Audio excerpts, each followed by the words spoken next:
Media సంస్థలన్నీ కూడా ఆంధ్రప్రదేశ్లో కూటమి అధికారంలోకి రాబోతుంది, 120 స్థానాలకు పైగా రాబోతున్నాయి అంటూ కూడా ఇచ్చిన నేపథ్యంలో అదే జరిగేటువంటి అవకాశం ఉందంటారా? అసలు ఎంపీలు కూడా 20+ ఇచ్చారు అన్ని.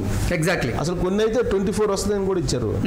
22 to 24 కూడా రీచ్ అయ్యే అవకాశం ఉందని చెప్పి ఇవ్వడం జరిగింది. అంటే నేషనల్ ఎగ్జిట్ పోల్స్కి అనుగుణంగానే దేశవ్యాప్తంగా కూడా రిజల్ట్ మనకు కనిపిస్తున్నాయి. ఓకే. అంటే ఆంధ్రప్రదేశ్ సిచ్యువేషన్ వేరు, ఉద్యోగులది, దేశంలో ఉండేటువంటి పరిస్థితులు వేరు. బట్ దేశంలో ఉండే రిజల్ట్ని కనుక మనం ఇంప్లిమెంట్ చేసుకుంటే ఆంధ్రప్రదేశ్లో కూడా నేషనల్ ఎగ్జిట్ పోల్స్ ఏదైతే ఎక్స్పెక్ట్ చేసినాయో సంస్థలు దానికి అనుగుణంగా వస్తాయి అనుకోవాలి. సార్, ఆంధ్రప్రదేశ్ విషయం ఇప్పటి వరకు చూసాం మనం. తెలంగాణ విషయానికి వస్తే మహబూబ్ నగర్లో అలాగే కరీంనగర్లో కూడా భారతీయ జనతా పార్టీ అభ్యర్థులు ముందంజలో ఉన్నట్లుగా తెలుస్తోంది. దుర్గావర్ధమణి గారు మీరేమంటారు?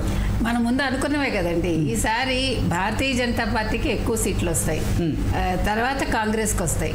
ఈ మనకి లోక్సభ ఎన్నికలది బీఆర్ఎస్ అయితే బోని కూడా కొట్టదని సర్వేలు చెప్పాయి, మనము చెప్పాము, అక్కడ అదే కనిపిస్తుంది. రాజమండ్రి రూరల్, కుప్పం అలాగే మండపేట అభ్యర్థులు ఎవరైతే ఉన్నారో టీడీపీ నుంచి వారు ముందంజలో ఉన్నారు. అలాగే నంద్యాల లోక్సభ బరిలో ఉన్నటువంటి టీడీపీ అభ్యర్థి బైరెడ్డి శబరి ఆవిడ ఆధిక్యంలో కొనసాగుతూ ఉన్నారు. అలాగే మహబూబ్ నగర్లో బీజేపీ అభ్యర్థి డీకే అరుణ ఆధిక్యాన్ని కనబరుస్తూ ఉన్నారు.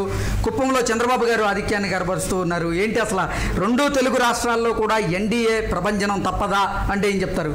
ఇది మొదటి నుంచి అనుకున్నదే కదండి. ఈసారి ఈ ఎన్నికలు చావో రేవో అన్నట్టుగా ఉన్నాయి. అంటే వన్ సైడెడే వారు.